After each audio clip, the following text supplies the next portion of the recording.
Marie Denarnaud, bonjour. Bonjour. Mercredi 9 avril sortira le film d'Audrey Estrugo, Une histoire banale, et vous jouez le rôle de Nathalie. Racontez-nous. Alors, par où commencer? C'est un projet vraiment très particulier parce que, en fait, il s'est construit sur toute une révolte de la réalisatrice qui, au dernier moment, a un projet qu'elle avait qui est tombé à l'eau et qui, du coup, a décidé voilà, d'écrire ça très vite, de tourner ça très vite. Et en fait, tout le monde a accepté de travailler sur le film gratuitement. Et s'il n'y avait pas eu cette cohésion de l'équipe autour du sujet, autour de la réalisatrice, c'était absolument pas possible de faire ce film-là dans ces conditions-là, avec des très bons techniciens très renommés qui sont venus le faire, que des acteurs qui ont travaillé gratuitement, des lieux qui étaient... où le scénario était préécrit pour certains lieux. Donc c'est vraiment un film qui a été sous la contrainte financière, mais en même temps dans une grande liberté, puisque tout le monde était d'accord avec le principe, donc tout était possible. Un sujet tabou, il s'agit du viol. Parlez-nous un peu de Nathalie. Alors Nathalie, c'est une femme forte. C'est vraiment l'antithèse de la victime. Elle est infirmière, elle a voilà, dans son travail, elle voit des choses difficiles, elle est armée, on va dire, c'est une femme armée qui est bien dans sa vie, bien dans son couple, et puis qui est une fille très à l'aise avec ses collègues, avec les autres. Et à un moment donné, au début de l'histoire, elle va donc se faire violer par un de ses collègues. Et en fait, toute l'envie du film était d'abord de parler d'un sujet qui reste extrêmement tabou, d'en parler un peu à contrario de ce qui est montré au cinéma, où on voit souvent le viol d'une manière très spectaculaire, avec beaucoup de sang et dans des milieux sociaux où les gens ne peuvent pas forcément s'identifier, alors que 90% des viols en France, c'est quelqu'un que la victime connaît très bien, qui fait partie de son entourage, donc elle ne se méfie pas, il n'y a pas forcément des coups et des blessures, etc. etc. Donc Audrey est partie vraiment de cette chose-là, et surtout pour faire un film qui parle de la résilience, de comment on vit avec ça, de comment on lutte contre ça après, et comment cette femme qui va être à la fois détruite, c'est aussi la chronique de sa destruction, mais comment petit à petit, non seulement elle survit, mais voilà, elle refait complètement surface, et c'est un film qui est revigorant parce que justement c'est un film de combat, de révolte, quoi. De combat, de révolte. Marie Denarnaud, vous partagez ce désir de partager une véritable conscience, pas uniquement distraire le spectateur, mais l'informer? Alors, disons que moi j'adore que le cinéma soit très éclectique.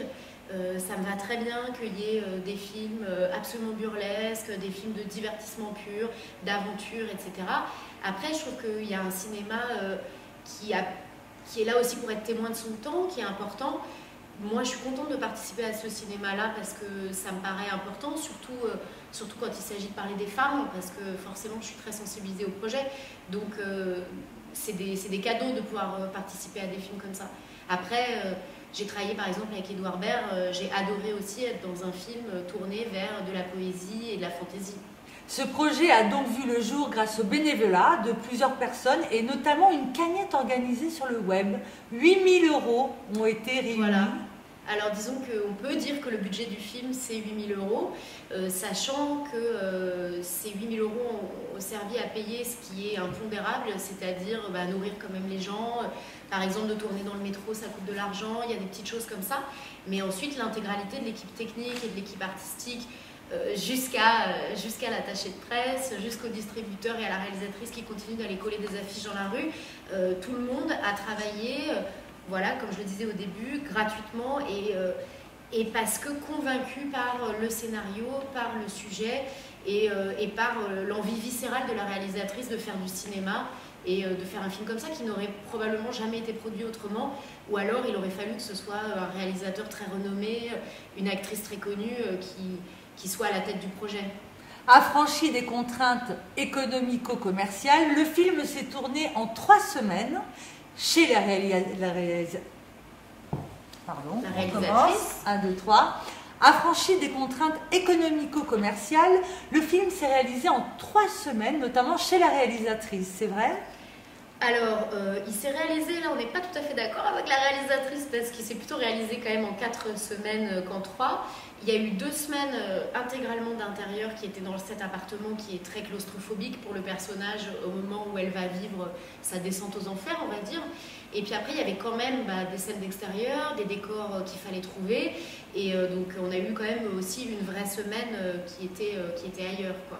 Votre personnage, Nathalie, a un rapport très violent entre séduction et agression. Comment s'est passé le tournage pour vous? Alors disons que un des traumatismes qui peut arriver aux femmes après un viol, ça va être de chercher à se faire mal, de chercher parfois à reproduire la situation du viol avec d'autres hommes, mais dans une situation où c'est elle qui mène la barque, et donc elles ne subissent plus, mais c'est elle qui domine.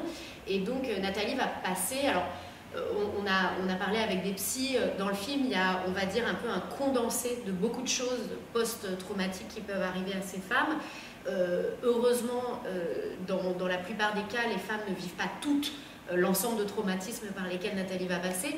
Donc forcément, c'était assez violent à jouer. Maintenant, je dirais que les conditions de tournage m'ont beaucoup aidée parce que le fait d'être dans un inconfort comme ça, de pas avoir le temps de la psychologie parce que du coup le film il s'est décidé et hop on a décidé de tourner, ça m'a permis d'être dans une sorte de vertige comme ça qui je pense m'a aidé à être à fleur de peau et à raconter tout ce qui va traverser cette fille parce qu'elle a subi cette agression, cette injustice et que du coup elle s'en veut à elle en veut au monde entier et donc forcément il y a une grande forme de violence là-dedans. Sans dévoiler la fin du film, la scène finale est un coup de zoom bluffant. C'est beau, vous y êtes bluffante, entourée de danseuses. Un message plutôt positif de liberté. Disons que c'est vraiment, voilà, à la fin, elle s'affronte, quoi. Elle affronte la femme qu'elle est devenue, elle se réapproprie son corps et on sent qu'elle respire de nouveau et que la vie est de nouveau là, quoi. Ce qui était vraiment, vraiment... pour nous, l'essentiel du film, c'était de montrer aussi un cœur battant, quoi, de montrer quelqu'un qui, malgré ce qui lui arrive, est en lutte, est en vie. Et comme la plupart des femmes, c'est vraiment... nous, on n'est pas du tout dans un féminisme de chienne de garde, on n'est absolument pas contre les hommes. D'ailleurs, votre compagnon dans le film a un rôle extrêmement présent. Moi, je trouve que le rôle de son amoureux est absolument bouleversant parce qu'on comprend aussi qu'il est aux prises avec quelque chose qui le dépasse vraiment et qui est bouleversant aussi pour lui. Et comme cette chose du viol va détruire à un moment donné, en tout cas, et touche l'homme aussi. Et touche terriblement l'homme. Mais si vous voulez, on ne peut pas enfermer les femmes parce que les hommes les violent. Donc voilà, les femmes, elles prennent le risque de vivre avec ça et de risquer que ça leur arrive, mais derrière, elles survivent. Et c'est aussi ça que le film veut dire, quoi. Racontez-nous la rencontre avec Audrey Estrugo lors d'un casting, je crois. Tout à fait. En fait, donc, le film qu'Audrey devait faire à la place de celui-là est un film qui est une sorte de photographie d'une prison de femmes aujourd'hui en France. Donc il y avait beaucoup de personnages, beaucoup de rôles. Et moi, elle m'a rencontrée pour un des rôles et ça s'est très bien passé. Donc on a commencé à travailler ensemble sur ce projet de film et à se rapprocher. On a eu, je dirais, une rencontre assez évidente, toutes les deux, assez forte. Et quand ce film n'a pas pu se faire, voilà, parce qu'elle a perdu un des financements et ça a enchaîné une réaction un peu en domino. On en revient toujours au financement. Voilà, au financement. Donc elle n'a pas pu le faire et du coup, elle s'est tournée vers moi, voilà, comme partenaire. Donc avant même qu'elle écrive le scénario, disons qu'elle m'a demandé si j'étais d'accord et si j'étais libre, quoi. Donc ça s'est fait ensemble depuis le début. Votre carrière a débuté en 1999 dans le film Thème de Patrick Sébastien. Parlez-nous de vos débuts. Quelle formation avez-vous suivi ? Alors moi, je viens vraiment du théâtre. C'est-à-dire que déjà, j'ai jamais formulé que je voulais être actrice. Et ça venait vraiment chez moi d'une nécessité intérieure de transmettre des choses, de transmettre du texte aussi, et d'un amour de ma langue. Donc c'est vraiment venu du théâtre amateur, puis après du cours Florent. Et puis j'ai eu la chance d'avoir très tôt un agent qui s'est intéressé à moi et qui m'a permis d'aller vers le cinéma, ce qui n'était pas du tout ce à quoi je me destinais et que j'aime beaucoup aussi, quoi. Une histoire banale au cinéma le mercredi 9 avril, un film d'Audrey Estrugo dans lequel vous êtes sublime. Merci d'avoir répondu à ces questions et à très bientôt tous au cinéma Une histoire banale. Au revoir. Au revoir, merci beaucoup.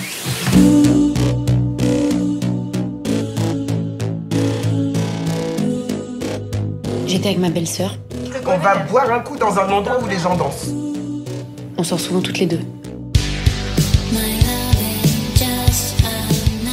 Il était dans la même soirée que moi, mais c'était un pur hasard. Bon, en même temps, quand on aime sortir à Paris, c'est fréquent de se retrouver dans les mêmes endroits. Je savais qu'il avait un faible pour moi, mais... Salut. Comme c'était pas réciproque, ça m'est passé au-dessus. Damien, c'est qui? Un collègue, pourquoi? Je sais pas, il a essayé de t'appeler 5 fois depuis ce matin. Qu'est-ce qui te prend d'un coup à m'appeler comme ça tout le temps? Je suis pas là de la semaine, va savoir ce qui peut se passer, j'en sais rien moi. Mais on parle de quoi, là?